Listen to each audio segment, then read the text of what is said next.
শাক উঠে নিয়ে আসলাম, আলু শাক বুনছিলাম, আলু শাকের ঝোল শাক করবো। মিষ্টি আলু দিয়ে? মিষ্টি আলুর পাতা না এটা? মিষ্টি আলুর পাতা এটাতে ঝোল শাক করবা? আর কি রান্না করবা? আর এলো মসুরির ডাল করবো। মসুরির ডাল করো। আজকে যা রোদ উঠছে, হেভি রোদ উঠছে। হ্যাঁ, ই আছে, আচার আছে। কুলের আচার না? কুলের আচার আছে। আচ্ছা, ওটা আমের আচার দিবা না এই বছর আমাদের? আমের আচার? হ্যাঁ, দিবা না? আমের আচার দিবে তো। কবে দিবে? দিব কিছুদিন পরে, 2-4 তুমি দিন। দিয়ে রেখো, সারা বছর খাওয়া যাবে। হ্যাঁ দিবে। আজকে প্রচন্ড রোদ উঠছে, মানে কয়েকদিন যা রোদ উঠছে আজকে সব থেকে বেশি উঠছে। দিন যাচ্ছে রোদের পাওয়ার আরো বাইরেই যাচ্ছে না ওটা? হ্যাঁ, এবার তো দেখা যাইতেছে তাই। সেই রোদ উঠছে। এখন তো হ্যাঁ খরা করবে, গরম সেই খরা পড়বে, যা বোঝা যাচ্ছে হেভি গরম। মাঝে মাঝে বৃষ্টি হলেও ভালো হবে। মাঝে মাঝে বৃষ্টি হলে না? গরু কাছে গেছিলে? এই একটা গরু নিয়ে আসলাম, আরো 3টার কাছে যাইতে হবে। তাহলে যাও, যা রোদ উঠছে ফিরে আবার যাই 3টার শেখাইতে নিয়ে আসবো না, ছাওয়াই থুয়ে আসবো। শেখাইতে আসবো। কদম গাছ আছে না মাঠে? হ্যাঁ ঠিক বলছো, কদম বাগানে যাই থুয়ে আসি না? কদম বাগানে থুয়ে আসো, একটু রেস্ট নেই, তারপর আমি বাড়িতে এসে স্নান দান করে খাওয়া দাওয়া করে তারপর জানা যাবে নাকি? বাড়িতে দেবো আবার। তাহলে আমি যাই। হ্যাঁ আসো গা, গামছাটা মাথায় দিয়ে যাও, ছাতা নিয়ে যাও। মা গেছে হচ্ছে বিডিও অফিসে গরুর জন্য ওষুধ আনতে। এই রোদের মধ্যে বললাম কালকে যাই, থাক যাই, কিছু হবে না। নিয়ে আসতে গেছে ওষুধ, আমি যাই একটু মাঠে যাই, গরুর কাছে চলে আসলাম। মাঠে গরুর কাছে চল চল চল, ছাওয়াই চল। প্যান্ডেলটা ভাঙতেছে আজকে আবার। এদিকে এদিকে এদিকে। ঢোলুর গরু কি কথা শুনতেছে না? ঢোলু টাইনে নিয়ে যা, ছাওয়াই বান, ছাওয়াই বান। হ্যাঁ নিয়ে যা। ঢোলু গরু নিয়ে যাচ্ছে, গরু তো ঢোলুর কথাই শোনে না। এই তো আমাদের বুড়িটা চলে আসলো ছাওয়াতে, এখন ওই দুটাকে নিয়ে আসতে হবে। এবার সারাটা মাঠ একদম নোংরা করে দিয়েছে। গরুটা দেওয়া হয় এখানে, একবার সারা মাঠে প্লেট ফালা যাচ্ছে, নোংরা হয়ে গেছে সারাটা মাঠ। গন্ধ বেরোচ্ছে খাবারের, পচা গন্ধ। শুয়ে থাকো, শুয়ে থাকো এখানে, যাই পড়া এসে নাড়াবো না। আবার থাক বটু, কী হয়েছে? থাকো, কিছু না, এটা মোবাইল, তোমার ভিডিও করতে থাকো। হ্যাঁ যাই, গরুগুলো একটু খাওয়ায় বানিয়ে দিলাম, একটু পরে আইসে আবার নাড়াই দিতে হবে। হাওয়া খাচ্ছিস নাকি? সে আর আমরা এই জায়গাটা, আমি আর ঢোলু প্রতিদিন গরু দিতে আসি, গরু দিতে আইসে তারপরে এই যে গাছটা দেখতে পাচ্ছেন, এই গাছের নিচে আমরা দুজন মিলে বসে থাকি কিছুক্ষণ, তাই না প্রতিদিন? সেই মজা, সেই মজা জায়গাটা। যার রোদ ওইদিকে, রোদের থেকে আইসে আমি আর ঢোলু প্রতিদিন এখানে এসে বসি, বসে দুজনে একটু আরাম করে তাদের বাড়ি। সেই সুন্দর হাওয়া। আর এই পাশেও মাঠ, এই পাশেও মাঠ, দুই পাশেই মাঠ। এই পাশে চার্চের মাঠ, আর এটা হচ্ছে হেলিপ্যাড আমাদের আসাম মাঠ। না ঢোলু, কেমন লাগতেছে? ভালো লাগতেছে? কালকে আমি আর ধলু দোকান দিয়েছিলাম, তো দাদারা কত টাকা বিক্রি হলো? কি খাওয়াইলো তারপরে? পিকনিক করবে বলছে। ও তাহলে আমাকে কিন্তু ইনভাইট করতে হবে, মনে জানি থাকে। ঠিক আছে, ঢোলুরা বলে কালকে বিক্রি বাট্টা করছে, ওরা বলে পিকনিক করবে। আমিও ঢোলুদের সাথেই ছিলাম, আমার দুই পাশেই দোকান ছিল, ঢোলুদের সাথেও ছিল, আবার আমি যে এখানে পার্টনারশিপের দোকান দিয়েছিলাম ওদের সাথেও ছিল। তাই এইখানে বসে আমরা হাওয়া খাচ্ছি। আর এর মধ্যেই চলে আসছে দেখেন রাজদীপ আবার নিয়ে আসছে হচ্ছে আম। দেখা আমগুলো, দেখা কী আম নিয়ে আসছে। এই রোদের মধ্যে বসে আম খাইতে খুব ভালো লাগে। আম, আর এখানে আবার ঢোলু নিয়ে আসে বাড়ি থেকে লবণ। বাইর কর, ফাটা একটা একটা করে খাই। আগে আমরা ছোটোবেলায় না এরকম গাছতলায় বসে বসে আম খাইতাম, বুঝলি? এখন তো আর আম খাওয়া হয় না, আজকে তোদের সাথে বসে অনেকদিন পর আম খাবো। ফাটা একটা দে। আমের সাইজগুলো খুব সুন্দর দেখে। পড়াশোনার খাতা নিয়ে আসি নাকি? দেখিস লবণটা জানি না পড়ে, পড়লে কিন্তু তোকেও খাওয়া যাবে, মনে দিন থাকে। ঠিক আছে?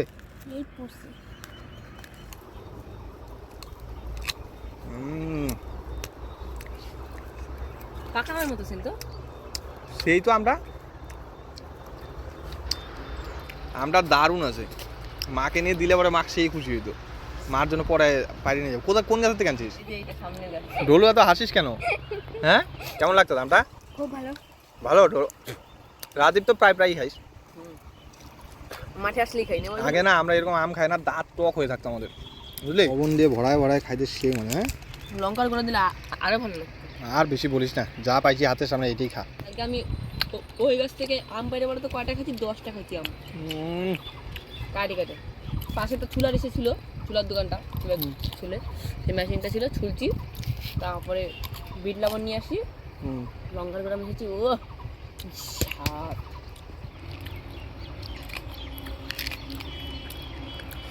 সত্যি রে রাজদীপ, আমটা দারুণ ছিল, গোটা আমটাই খাই ভাবলাম। তো আমাকে দেখাও, আমি নিয়ে আসছি।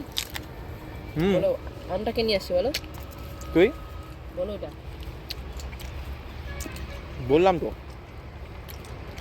ঢোলুর গরু কোনটা? এটা হচ্ছে ঢোলুর গরু। রাজদীপের গরু কোনটা? আমার গরু এখানে নাই, ওইদিকে আছে না? আমার গরু ওই যে ছাওয়া।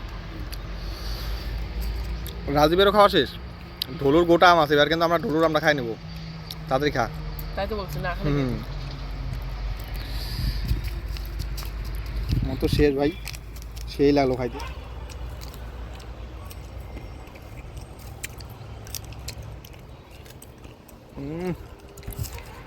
মিষ্টি লাগতে ঘন্টা করতেছে। আমার আম গরুকে দেবো, তাও শাস্তিকে দেবো না। হ্যাঁ দিস না, খাক। খাচ্ছে যখন বেচারা, বেচারার দাঁতে কমজোর তো, তাই জন্য ও খাইতে পারতো না আমটা ছুঁয়ে। আমাদের তো আম খাওয়া শেষ তাড়াতাড়ি, আমরা তো রাক্ষস তো। ও এখন আমাদের লোভ দেখায় দেখায় খাবে, আর আমরা লোভ দিব, ঢোলুর পেট খারাপ হবে, বুঝলি ঢোলু? কালকে কিছু খাইলাম, পেট খারাপ হলো না? কালকে এত কিছু খাইলাম, পেট খারাপ হলো না? কি কি খাইছিস কালকে তুই? সেই খাইছি। ওখানে কিন্তু শুয়োরের মাংস খাওয়াইছে, খাইছিস? ওগুলা খাই না। হ্যাঁ ঢোলু খাইছে। ওখানে কি খাওয়াইছে বলতো কালকে? শুয়োরের মাংস খাওয়াইছে, মুরগির মাংস খাওয়াইছে, লাদেন খাইছে। লাদেন খাইছে? তাই তো শুনলাম লাদেন বলে খাইছে। লাদেন আর লাদেনে ভাই বুঝছিস, আইসে ওখানে খাইয়ে গেছে। আমি বলছি কিরে লাদেন, যাই ওখানে খাবি না, কত লোকজন খাচ্ছে। বলে কি হ্যাঁ বড়দাদা, আমি তো খাইয়ে আসলাম এক্ষুনি। আমি বললাম কি খাই আসছিস? বলে কি মাংস। আমি বলছি কিসের মাংস খাইছিস? কয় কি সব মাংস খাইছি। বুঝছিস, ও বুঝেই নাই যে ও কিসের মাংস খাইছে। আর ঢোলু তুইও খাইছিস, তুইও ছিলি লাদেনদের সাথে। আমি সারাদিন দোকানে ছিলাম। লাদেন আমাদের এখানে দোকানে আসে তো, দোকানে এসে বলে কি খাইতে কোথায় দিচ্ছে? ও খাওয়া কোথায় দিচ্ছে? বলতে দোকান থেকে নিয়ে যা, খা, কিনে খা, টাকা নিয়ে আয়। তারপর গেছে, ওখানেই চলে গেছে খাইতে। লাদেন শুয়োরের মাংস খাইছে, আর কিচ্ছু হবে না, খাওয়া যায়। প্রথমে মেলায় আসছি, দোকান নিয়ে আসছি, আসে আমার 10 টাকা ছিল পকেটে। আমি জানতাম না পকেটে 10 টাকা, দিয়ে দেখি 10 টাকা। তাহলে আমার দেখতে এখন আছে নাকি আবার? পকেটটা এই প্যান্টটা ছিল। হ্যাঁ এই প্যান্টটাই দেখতো, আবার হাত দিয়ে, তাহলে 10 টাকা আছে নাকি? কালকে তো এত টাকা কামাইলি, তোকে তো আমি অনেক টাকা দিলাম, তাই ওগুলা কি করলি? ওগুলাও খাইছো তুমি? কালকে আমি বিক্রি করে করে ঢোলুর হাতে টাকাগুলো দিছি, আর ঢোলু ওগুলাও খাই বলেছে, দেখছো? এই জন্যই তো ঢোলু এত টাকা নিয়ে বলে সেই খেয়েছি, দেখছো? বলছি তোমাকে কি খেয়েছি? প্রথমে মেলায় আসছি, দোকান বসে পকেটে 10 টাকা ছিল। এখানে ছিল সুবোধের দোকান, সুবোধের দোকানে আসছি। আচ্ছা আম্মা খাইছিস? না আম্মা খাচ্ছিল না, আচ্ছা তরমুজ খাইছি। তরমুজ খায় দোকানে গেছি, দোকানে যায় আবার দাদার কাছ থেকে 40 টাকা নিয়েছি। 40? আরে আমি দিছি না, ওগুলাই খাইছে। 40 টাকা নিয়ে তারপরে চাটের দোকানে গেছি, চাট খাইছি। চাট খাই আবার দোকানে আসছি, আবার খাইছিস? এসে বসছি, ওই কি জানি বলে টাটার জানি কি একটা ছিল জুস, ওইটা খাইছিস? টাটার দুইটা ফ্লেভার জুস ছিল। হ্যাঁ দুইটাই ফ্লেভারই খাইছি। ও তাহলে তো কালকে তো খালি খাইছে হচ্ছে ঢোলুই, তাহলে বুঝছিস? কালকে খালি ঢোলুই খাইছে। তারপর কতক্ষণ বসে আছি, এখানে মাসির দোকান ছিল, মাসির দোকানে এসে ঘুগনি খাচ্ছি ফ্রিতে। মাসির দোকান ফ্রিতে তো খাবে, তাই না? তাহলে তো সেই খাইছিস। কালকে তো মেলা হিট করতে খালি ঢোলুই, 100-200 টাকা তো ঢোলুই খাইলো, তাহলে ফ্রিতে খাইলো। হ্যাঁ আবার খাইছিস? বাবা আসে, বাবার কাছ থেকে টাকা নিতে খাইছি। ওরে বাবা, দেখছো কালকে তো ঢোলুরই মেলা গেছে।